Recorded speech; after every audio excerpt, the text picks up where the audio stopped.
It's a thought that is prevalent within the whole worldwide population for the most part.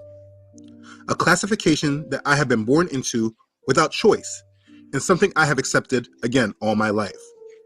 The thing is that for me personally, I know the truth.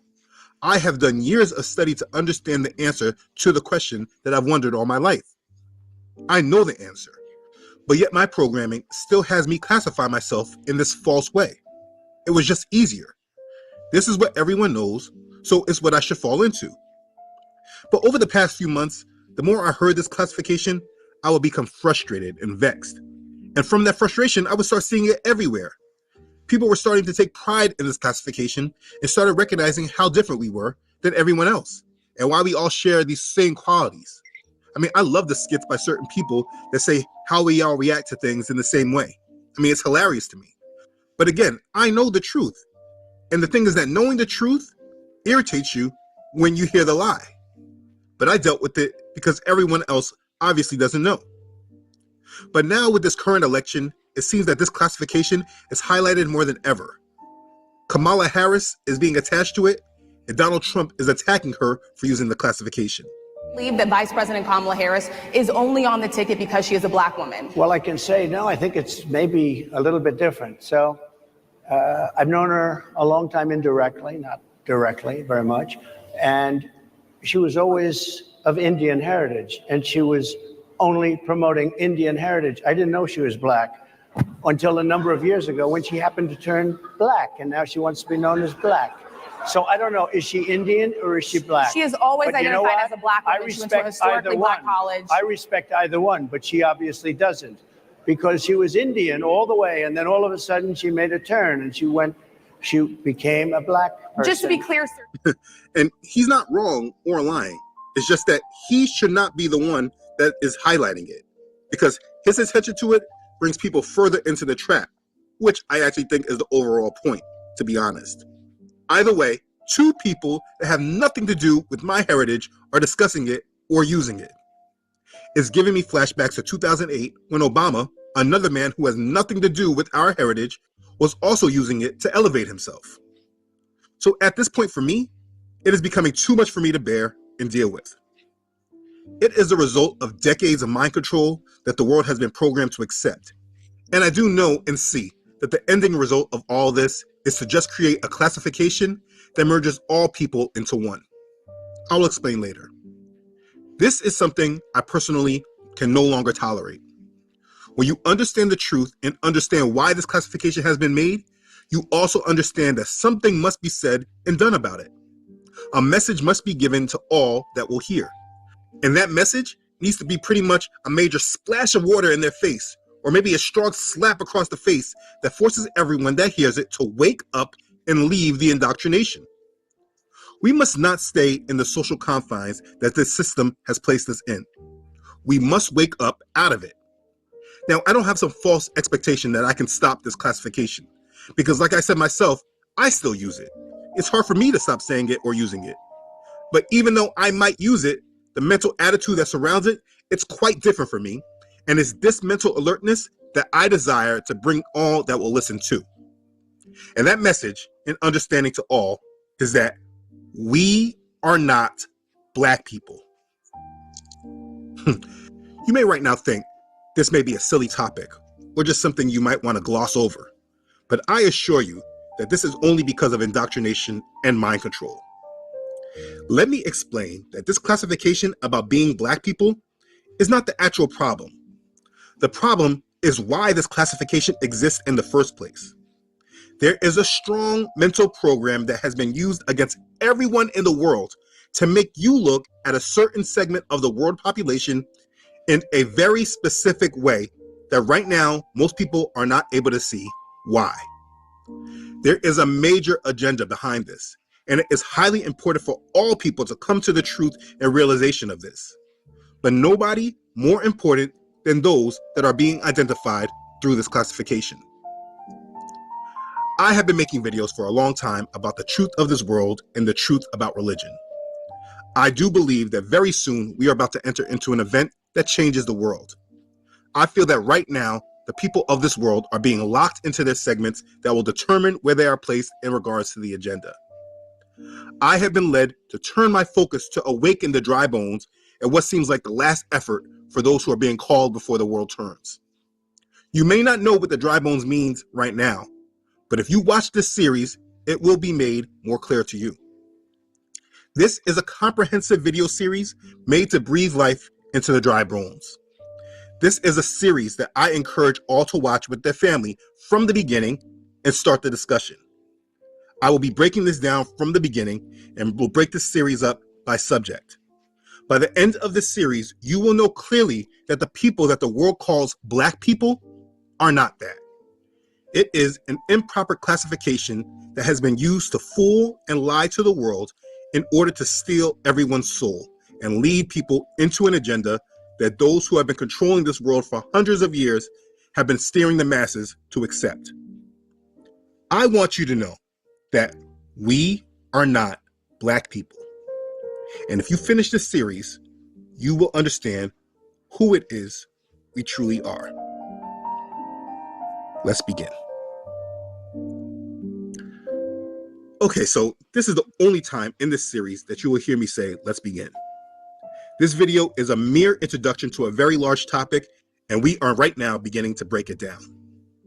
If you have watched my videos before, you should know why I say that we are not Black people, because I have made many videos that explain this point. But in this last-ditch effort, I'm going to be thorough. And so I will be grabbing from many of my older videos while adding in a lot of new information and understandings. I want this to be treated as a docu-series that family and friends can go video by video through and begin to at least discuss what is being said. I'm trying to get the conversation started. Those of you that watch, you can help me with this. Now also, please know the release schedule of these are not according to my regular schedule, though there will always be new releases by Friday. But as I am able, I will be releasing the videos because all of this needs to be put out and done. So please check your notifications on YouTube to see if you get notifications, or just come back regularly to check the playlist. This is a very important subject and it needs to be addressed properly. If you feel I left you hanging at the end of a video, please know I should have another video coming out shortly after. So let's get to it. First off, what exactly is the problem with being called Black people? Let me see. First off, it's because I am not Black. Most people I know that are called Black people are not Black. Me, personally, I am a perfect shade of brown. And all the people that are in this classification that are not intermingled are not Black, but different shades of brown. Or more accurately, different shades of wheat. That is all people, by the way. From lighter tone to darker tone, different shades of wheat. My sons all have different skin tones, but both myself and their mother are a perfect brown complexion. We are not light-skinned, and what we are is not Black either. Now here's the thing. There are blacker, darker-skinned people, and they have beautiful skin, like this brother right here. But in truth, many people in that complexion, at least from the ones in America, I do not share heritage with. They are not my kin. So there is no reason to group me into a classification with them. Now, I have nothing against them, obviously. It's just that we are not kin. For instance, the real situation that got me going is this Kamala Harris.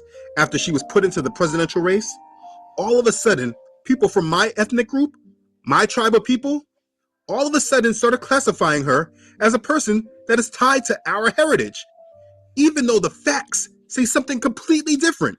Now, if Vice President Harris becomes the nominee of her party, she'll be the first Black woman and person of South Asian descent to lead a ticket. CBS News Miami's Tanya Francois went into the community speaking to Black women about what it means.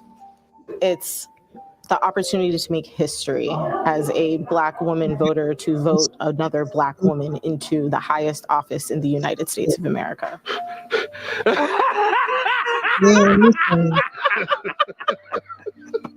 But because she is not what we call a white person, it's easy to just classify her as Black. Well, I should say easily done for those who don't mind living in pure ignorance. But she is not Black. Or what I'm trying to say, she shares no heritage with a group of people labeled as Black people in the United States. And it was because of her that they are now wiping out our heritage altogether and now placing everyone under a label of people of color. Everywhere now is a person of color. What do you think having the first woman of color elected to national office means to black mothers and black nieces and black people everywhere?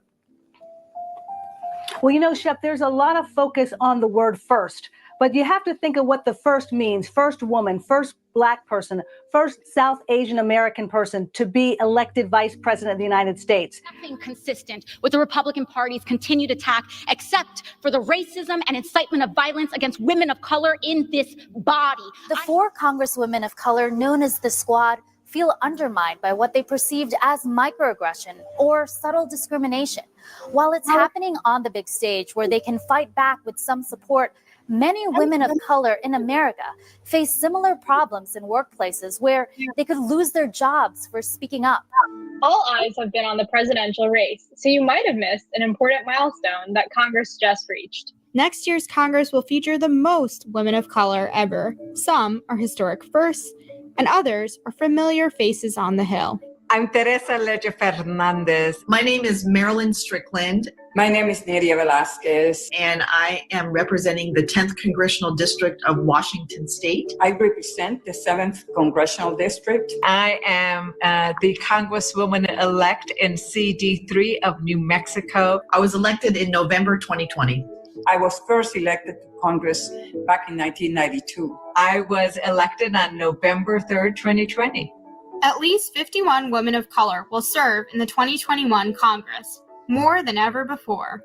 The previous record of 48 is held by the current Congress. That is an incredible achievement. It is exciting, and it shows that more women of color, African American women, and women from all backgrounds are feeling comfortable running for office. Since she came on the scene, everyone is now calling themselves this. Oh yeah, I'm a person of color. Which, if you can't see it yet, they're using this to erase this classification of black people altogether. But again, most people just can't see this. They are erasing us and who we are slowly but surely. You see, this is all able to be accomplished because we are being labeled by our skin color and not our actual heritage. Even with like President Obama, he was labeled as the first black president. But Obama also does not share our heritage. Now, the person that they call his wife does, but not Obama. These people are not our kin. But because we're so indoctrinated, we are very easily fooled and manipulated. And for me personally, my tolerance of this is at its peak. I can't take any more of it. You cannot classify people by the color of their skin. It's ignorance. So that leads me to the next point, because I know someone is probably waiting to call me a hypocrite. They probably commented in the comment section before they even got to this part. The hypocrisy people probably want to mention is, why is it wrong to say black people, but I can call other people white people? Well, listen, if you're asking me that, I mean, you're not wrong. That's a very fair point. But it also highlights the actual problem. Let me show you. Let's examine the classification of white people. White people being the only other main group in this world that are really classified by their skin. What I mean by that is that we don't call Asian people yellow people. They don't call themselves, yeah, I'm a yellow person. But people do call themselves white people. And in my ethnic group, we definitely classify them by their skin color. But here comes the main difference. Though they use the classification, they still know who they are. I have never met a person who identifies as a white person who doesn't know where their family descends from. I have heard countless stories about people's ancestors who came from somewhere in Europe with a few cents in their pocket and came to America, and later their family became wealthy. This is a very common story within this group that we call white people in America. Now, on the contrary, for the people in the black classification group, if someone wants to just try to classify us outside of our skin color, they just call us Africans.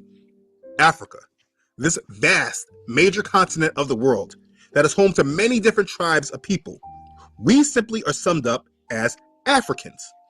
But there are no other people in the world that receive this type of general classification that they can't go any deeper with than a continent. For instance, we could just call the Americans who are labeled as white people, we could just generally call them Europeans. I mean, we could, but in their own family, they know they have history. They can tell you that their family descends from here or there. They may be Irish, Scottish, French, Italian, Dutch, or even Jewish. There is a big difference between all these different types of people. And if you're just to classify all of them just as Europeans and say they are the same thing, these people would be offended. I mean, imagine telling a Jewish person that they are the same as an Italian or Irish just because they all came from the same continent. Or let's look at other people, like this group of people. We don't call them yellow people, we call them Asians. But classifying Asians as all the same because they're all on what we call the continent of Asia, this is pure ignorance. The people that classify into the group known as Asians know where they descend from. They know their heritage. A Chinese person is very much different than an actual Indian. Koreans and Japanese take offense if you say they are the same thing. Can you understand how ignorant that is to just say that they are all the same because they all come from one continent? Okay, but for some reason, when classifying the group of people known as Black people, even in this modern age of information where these type of subjects, they shouldn't even be in the dark any longer. This is the age of information. If we are to be classified aside from our skin color and not be Black people, all we get is African. Now, people in the Caribbean, maybe you feel that you're not tied to that because you're identified by your island. But listen, that's not what you are. You are not Jamaican or Bahamian or Cuban. That's not who you are. That's the island you were dropped off to. Who are you before they took your family to that island? I guarantee there is no answer for this for the majority except knowing that you're African. You see, we are classified by a skin color or just a general classification of a continent, and we have been so indoctrinated, we have just grown to accept this, and to the other peoples of the world, it doesn't matter much to them at all. So they're comfortable with that classification because history has told us that the history of Africa does not matter, so it's okay to just say African, because for the people that control our history, it is only Europe and Asia that matters in our history. Because if you ask an actual African, someone in Tanzania or Cameroon or Nigeria, many of them know their tribes that they descend from, and many of them know they don't share anything with us genetically or historically. In fact, the common rebuttal many people like to use to justify slavery is that it was our own people that sold us into slavery. But why do they say that? Because to the world, Africans mean African. There is no difference. They are all Black, and therefore they are all the same. But in no other continent of people is this so. Again, Japanese are different than Chinese. Italians are different than Greeks or Dutch or Spanish. But when it comes to Africa, we are all supposed to be the same thing. That's ignorance. Can you see the hypocrisy in this? Can you see how ignorant that actually is? There is an African section in Harlem near 116th Street and Malcolm X Boulevard. Ever since I was a kid, I would go there for certain things you could only get from them. You see, I never attached to them. I never personally felt that I shared anything with them culturally. And it was more than just the African culture because I lived in America. I mean, when I go to different parts of the Caribbean, even though they're different islands, I share many of the same qualities with them. Our humor, our rhythm, our tolerance or lack of tolerance to different things, our genetic features. But with other Africans, I didn't feel the same thing. When I was young, I thought it was because I was just colonized. But after study and research, I know it's because they are not my people. And again, that doesn't mean I'm against them. It just means we're not related. In relation to my heritage, they are just as much a part of my culture as a European would be. We all do not descend from the same people. They are not my kin. We do not share the same heritage. But because we have been mind controlled to look at our skin color, or then just a continent, we are not able to understand that we are all being played and why this is so. You have to understand that this is intentional. Go back in time to when slavery started and they were taking people from the land. What they want us to think is that they were just grabbing up people at random. But that's not the case. The tribes that sold our people into slavery knew exactly who it was that they were taking. And this is why, if I would take a classification right now, outside of who we truly are, I would gladly take being a Negro. I bet that might sound crazy to you, right? It shouldn't. It's not the same as the other N-word that they got us all to call ourselves. We were classified by this word Negro for a long time, until they assimilated us after their civil rights agenda. Then they replaced Negro with African American, and though they still use it, the classification of Black people seemed to win in popularity, and that's why we're called Black people today. But like I said, I would rather be called Negro, which, if we're being technical, it means the same thing, just using the original language of the people who first took my people as slaves in the first place. The main reason I at least prefer the word is because for anyone wanting to search more into who we are, this term can be used as a great starting point for understanding. Now, I don't want to move too fast, and I promise I will explain this further in depth when we get to it. But if you look at the old slave maps, they are very telling. Do you see this area right here? Yeah, it's called Negroland.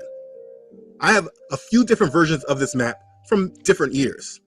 I have them hanging up in my home, all for a constant reminder that they knew who they were taking when they were gathering my people as slaves. It was not random. They had a map of boundaries, and they were collecting people from Negroland. Now, if you know history, this area actually is not Negroland, but it was a specific group of people. And like I said, I will get to that later in the series. My point is that they knew who they were taking. So listen, if the slavers knew who they were taking, why don't we know? And why was it so important for them to wipe out our history and knowledge of ourselves? You know, people who love to play devil's advocate and say that we should get over slavery or other people were slaves too. Many people love saying that Irish were slaves too.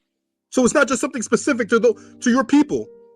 Those that love saying things like this love to forget the fact that it was not just slavery and forced labor, but it was also a conscious effort to remove our heritage from us over the generations.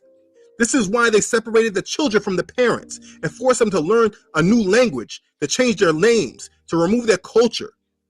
We all know the famous scene from Roots with Kunta Kinte forced to accept his new name, Toby. I want to hear you say your name. Your name is Toby. What's your name? Kunta. Say it! Toby! Who are you? Say your name.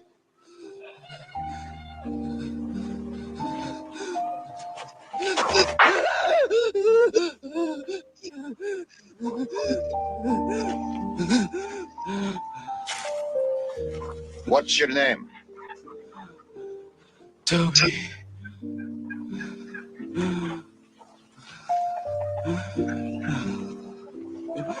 Hi. Say it again. Say it louder so they all can hear you. What's your name?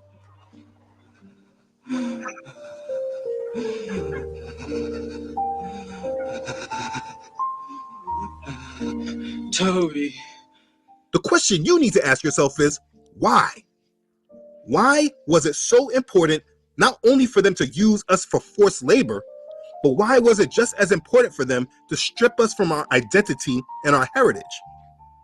I promise you, there are reasons for this, and if you follow me through this series, these questions will be answered. The point I'm making is that we are not Black people. We are not just merely Africans. We have a specific history and our specific tribe of people. We have been mentally conditioned and programmed to believe that we have no history and we have no purpose. We have no religion either. We have nothing and we are nothing. That's what they want us to believe, that we are property that has been given freedom, and if we want a future, we must participate in the system those who enslaved our ancestors and oppressed our parents, grandparents, and great-grandparents, etc. If we want a future, we must serve and participate in that system and be grateful that we are granted that opportunity to do so. That's what we're told and conditioned to accept. And for me, this person that you're listening to right now, I reject all of that garbage, and I know that's a bunch of garbage and lie from the pit of hell. And as long as I subject myself to that thinking and mindset, I will always be a slave with no power, just with invisible chains instead of the physical yokes of iron my ancestors once had. If you follow that lie, you will always be a slave, and you are getting to the point of no return with it too. My goal is to teach you who you are and how you got here. And listen, if you do not descend from this heritage and you're watching, my goal is to teach you why you should care as well and why it should matter to you too. This is a message all must understand. There is only power in the truth, and it is the truth that sets you free. The scriptures say, and you shall know the truth, and the truth shall make you free. That's found in John chapter 8, verse 32. Many people say this, but they do not know how true this actually is. The truth that you are going to have to deal with is that your enemy has kept the truth from you in order to oppress you and take away your power. For a metaphor, let's use the story of Samson. When thinking about Samson, do you know how the source of Samson's power was his hair, his locks? Once the Philistines knew what the source of his power was, they cut his hair, and then he was able to be overpowered. In the end, the Philistines lost against Samson because they eventually let his hair grow back. Our plight is very much similar, but our power comes through our heritage and living in its full truth. But get this, the enemy knows this, and using our heritage in the same metaphor as Samson's hair, they cut off our heritage, but learned from the mistake of letting our hair grow back. They never allowed us to collectively come back into the knowledge of who we are. And therefore, we have been easy pickings, able to be controlled and conquered. And this is our plight. What I desire to do is help you regrow your hair. You are the dry bones, and it's time that you are awakened. And this series is going to do just that, and it's going to be thorough. So now that you understand the point of this series, please continue on to the next part and allow me to explain to you more about how we got here. I hope this got you thinking. Right now, many of you are the dry bones. And as Ezekiel chapter 37, verse 11 says, you may believe your hope is lost and you yourselves are cut off. But I am here to show you the complete opposite is true. Your hope is not lost and you are not cut off if you just awaken and be who you truly are. Let me show you. Click the link to the next video and we'll talk some more. Be blessed. Hallelujah. Praise Yah. Okay, thanks again for watching. If this has blessed you, please like this and share this video with your family and your friends. Please know, I recommend this is not just a video to share, but to watch together with your family and your friends and have discussions. It is intended to start the conversation that many of you all can use to lead them personally. So use this and help your family and friends that allow you to. This is part 1 of the series. Click this link or just move on to the next video in the playlist.